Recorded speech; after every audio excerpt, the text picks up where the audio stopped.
বিভিন্ন কারণে কালো হয়ে গেছে, সেটাকে দূর করার জন্য বডি ক্রিমটা থাকতেছে। হ্যাঁ, চলেন আপনাদেরকে একটু মিক্স করে দেখাই। হ্যাঁ, আমরা আজকে সাদা পরি জুসটা দিয়ে আপনাদের হলুদের ট্রেন্ডটা ফলো করবো। হ্যাঁ, হলুদের যে ট্রেন্ডটা আছে সেটা আমরা সাদা পরি জুস দিয়ে দেখাবো।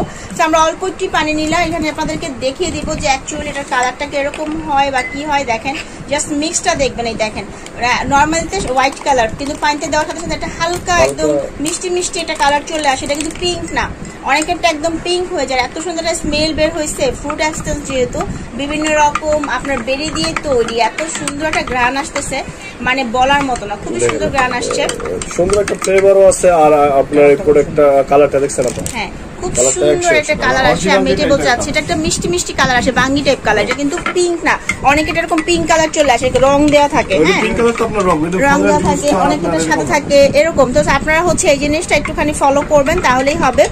আর এটার হচ্ছে একটা সুন্দর স্মেল আসে, একদম হচ্ছে মিক্স হয়ে যায়। ঠিক আছে, এটা কিন্তু একদম মিক্স হয়ে যায়। যেটা আপনার 2 নাম্বার আপনার মিক্সড হবে না, ওটা আপনার নিচে দেখা যায় অনেক সময় জমাট থাকে।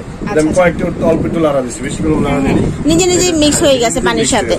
আর এটার মধ্যে কিন্তু কোনো সুগার অ্যাড করা নাই, যে লেখা আছে 0 সুগার, যার কারণে দেখেন আমি একটা দেখাই আপনাদেরকে, যে গ্লাসের নিচ টাইপটা দেখেন, নিচে কিন্তু কোনো সুগার দেখা যাচ্ছে না, বা নিচেও কিন্তু কোনো চিনি দেখা যাচ্ছে